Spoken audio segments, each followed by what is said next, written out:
नमस्कार बंधुरा आमार आरेकटी भिडियोते जानाई तोमादेरके अनेक अनेक स्वागत। तो एखाने देखे बुझेई जाच्छो जे आमी एखाने कि साजाच्छि। एखाने आजके आमी झोलन साजाच्छि। सन्ध्याबेलाय हठात् करे मने हलो जे ना एबार झोलनटा करी। तो कोथाय करबो, आमादेर जेहेतु जायगाटा खूब कम, तो सेई जोन्नो आमी घरेई करेछि। तो आमी आमार बरके बोललाम जे आमाके एकटु बाली आर पाथर निये एसे दाओ। तो बाली आर पाथर निये एसे दिल। तो तारपर आमी एखाने एकदमई अल्प करे बाली आर अल्प करे पाथर दिये साजिয়েছি। আর এখানে আমি তোমাদের ওই বালি দিয়ে যখন সাজালাম পাহাড়ের মতন একটু ছোট্ট করে করলাম, ওটা আমি দেখাতে পারলাম না, কারণ ওটা আমি ডিলিট করে দিয়েছি, হয়তো বা কিছু হয়েছে, আমি আর ওই ভিডিওটা পাইনি। তো এইখানে তারপর আমি পরের দিন সকালবেলা এখানে আমি পুজো দিয়ে নিচ্ছি। আগের দিন রাত্রি 12টায় সাজিয়েছি, পরের দিন এখানে আমি সকালবেলা ঘুম থেকে উঠে স্নান ধান করে, যেহেতু সোমবার ছিল, এদিকে শিব ঠাকুরের মাথায় জল ঢালার ছিল, একবার রেডি হয়ে করে নিচ্ছি। আর এখানে যে পুজোগুলো দেখাবো এটা কিন্তু আমার একদিনের পুজো না, এখানে আমার প্রতিদিনের সকাল বিকেল পুজো দেওয়ার ছিল। তো আমি মাঝে মাঝে ভিডিওটা করেছিলাম। আর যেহেতু আমার না শরীরটাও কতদিন থেকে খুব খারাপ যাচ্ছিল, যার জন্য আমি প্রতিদিন যে পুরো ভিডিওটা করব সেটাও আমি করতে পারিনি।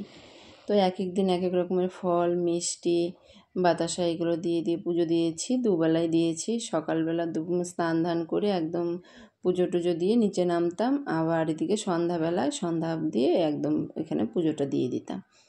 তো এক এক দিন এক এক রকমের পুজো দিয়ে এখানে ছোট ছোট ভিডিও করে রেখেছিলাম। আর এখানে যে দেখতে পাচ্ছ এটাই হচ্ছে আজকে মেন ভোগ দিব আমি, কারণ আজকে হচ্ছে পূর্ণিমা ছেড়ে দিবে। তো যেহেতু দুপুরবেলায় ছেড়ে দিবে, তো সেই জন্য ঘুম থেকে উঠে স্নান ধান করে আগে রান্নাটা বসিয়ে দিয়েছি। আর কয়েকদিন থেকে শরীর যেহেতু ভালো না, শাশুড়ি মাই রান্না করছে, যার জন্য আমার আর নিচে চাপও নেই, যেতেও হয় না ওরকম, শুধু খাবার টাইমে যাই। আর আমি আজকে যেহেতু এখানে মানে ভোগটা দিব, তো শাশুড়ি মা নিচে করছে, যে বলছে যে তুমি একবারে নেমে এসো। তো এখানে প্রথমে আমি সবজিটা করে নিয়েছি, আর পাশে আমি পায়েসটা বসিয়ে দিয়েছিলাম। তো একসঙ্গে এখানে সবজি আর পায়েসটা হয়ে গেছে। তারপর ওটাকে ধুয়ে আমি তার মধ্যে আবার খিচুড়িটা বসিয়েছি। খিচুড়িটা করে নিয়ে 5 রকমের ভাজা দিয়ে এখানে ভোগ দিয়ে দিলাম।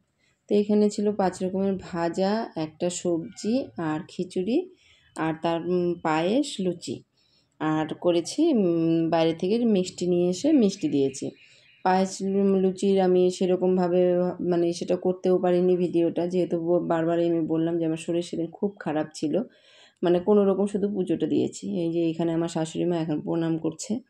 তা আমি বললাম, মা তাহলে তুমি উপরে আসো, তাহলে একবারে ভোগটা দিয়ে দিই, আর তুমি এখানে দেখে যাও। তো মা এখানে ওপরে চলে আসছে। আর যেহেতু আমার 3 তলা না, কেউই না ওপরে উঠতে চায় না, সবারই ওপরে ওঠাটা খুব পরিশ্রম মনে হয়, কিন্তু আমাকে তো নামতে হয়ই। আর এখানে আমার পিসি শাশুড়ি দেওর ওরা এসেছিলো, তো আমি বললাম একবারে প্রসাদটা নিয়ে যাও। আর সেদিন একটা কারণ ছিল, সেদিন ছিল রাখি পূর্ণিমা। তো রাখি পূর্ণিমার জন্য যারা ভাইরা সবাই রাখি পরতে আসছে, আর আমাদের বাড়িতে যেহেতু অনেক লোক, আগেও বলেছিলাম, তো আমি মেয়েকে বললাম যে একবারে রাখিটা পরিয়ে দিয়ে একবারে সবাইকে প্রসাদটাই দিয়ে দে।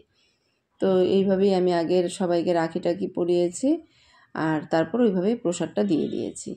আর এখানে হচ্ছে যে প্রসাদটা যারা দুপুরবেলা আসছে দুপুরবেলা নিয়েছে, আর অনেকেই যেমন আমার দাদা এসছে রাত্রিবেলা, ওকে রাত্রিবেলায় দিয়েছি।